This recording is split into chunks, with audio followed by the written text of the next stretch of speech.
The difference between sympathy and empathy. And what difference does it make? That's what we're talking about next on the Driving with Rob podcast. Do you know the difference between sympathy and empathy? Well, in a nutshell, sympathy means you feel sorry for somebody. Empathy means you put yourself in their shoes. You put yourself in their place. You feel what they feel. In a way, it's a subtle difference, but in another way, it's not so subtle. If you're a caring, compassionate human being, you can't help but feel sorry for people who are going through tough times, who are going through heartbreaking times. And sympathy is more of the way you feel sorry for somebody you don't know. I feel sympathy for somebody who's sick. You'll send them a get well card. When there's a death in the family, you can send them a sympathy card. I'm sorry to hear this happen to you. You have my condolences. That's sympathy. Empathy is much deeper. If you're a Star Trek fan, which I am, on Star Trek The Next Generation, there was this person called Counselor Troy. And what made her a good counselor is she was an empath. And this was a totally made-up word for TV, but she was an empath, which meant she could feel what other people felt. It's very hard to have empathy for somebody you don't know, like a celebrity or someone you hear about on the news. But empathy is a much closer personal connection.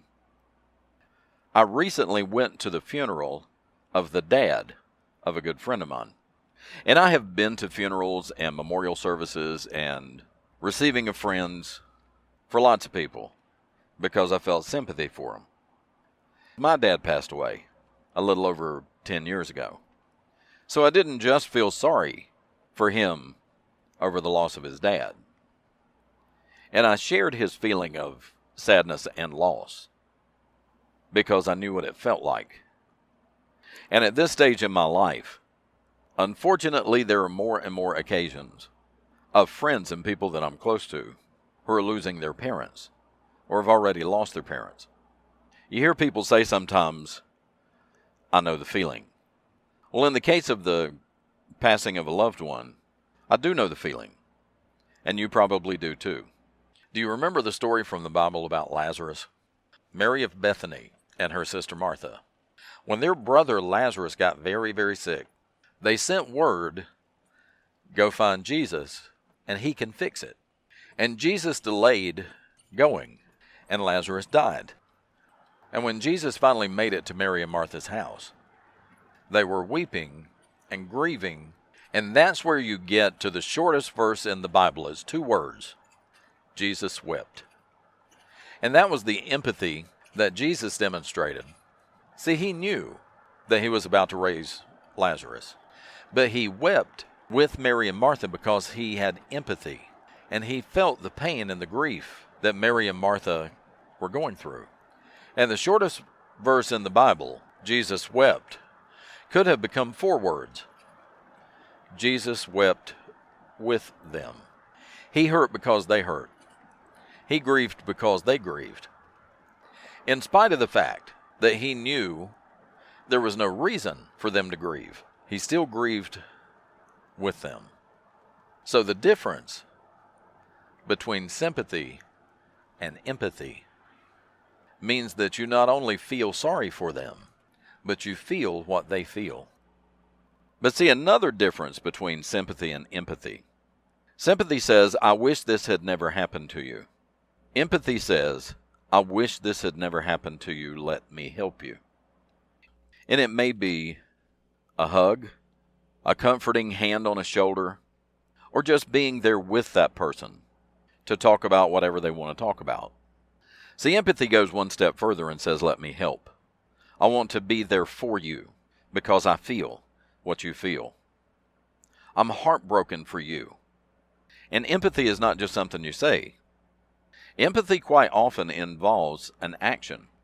And it doesn't always have to be something sad. If your heart goes out to that person and you want to help them, that's empathy too.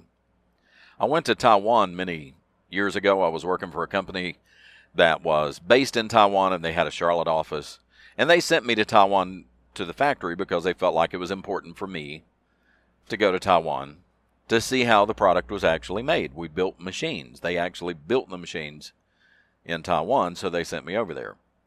When I was on the way home from Taiwan, because of the time difference and flight schedules and things like that, my flight was leaving Taiwan at midnight.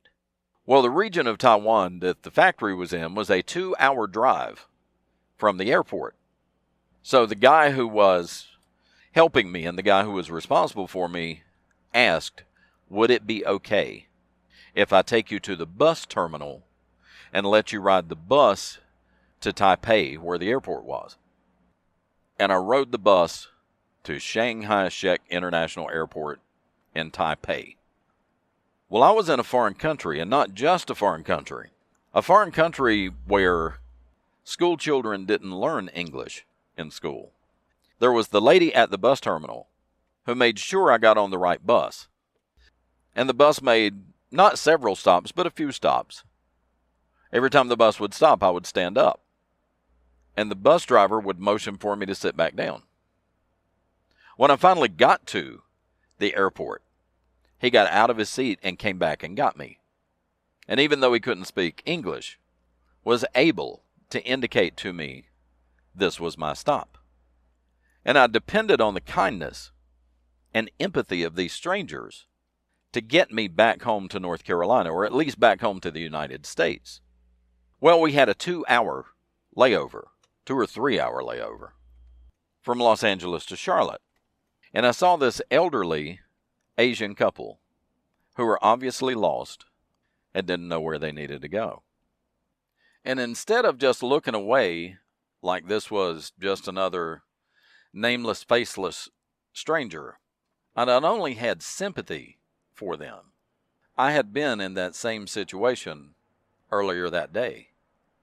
I was in a foreign country, I didn't know anybody, and at least they spoke a little English. I spoke no Chinese. I was completely at the mercy of strangers. So I went over to this elderly Asian couple and said, "Can I help you?" And they said, "Yes, please. We are looking for terminal whatever." I said, "Let me help you find it." Now, the only other time I had ever been in LAX was when I left for Taiwan the week before. So I wasn't all that familiar with it either, but at least I was a native. At least I was an American and felt like I could help them. So I had a couple 3-hour layover, and I was just killing time until I needed to board my flight. So I took them to the terminal they needed to be at.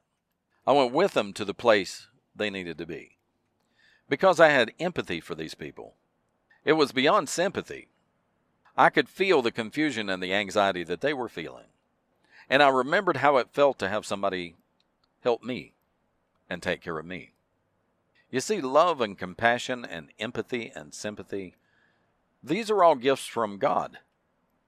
God has placed that love and compassion within us.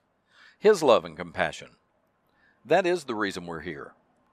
That is our mission in life, is to help other people. Because as I said before in a previous podcast, love is our natural state of being. Little kids help each other all the time. And as we get older, unfortunately, just like imagination and creativity, we learn to suppress it. We still have it. We just need to be open to let it flow out of us, so that we can feel the difference between empathy and sympathy. And the difference being, when we see somebody who's hurting or confused or anxious, that we can feel what they feel and be moved to help them. And that's going to do it for this episode of the podcast. I appreciate you listening. I appreciate you downloading. Click on like, leave me a comment, subscribe and follow so that you never miss an episode. And I'll talk to you next time. Bye now.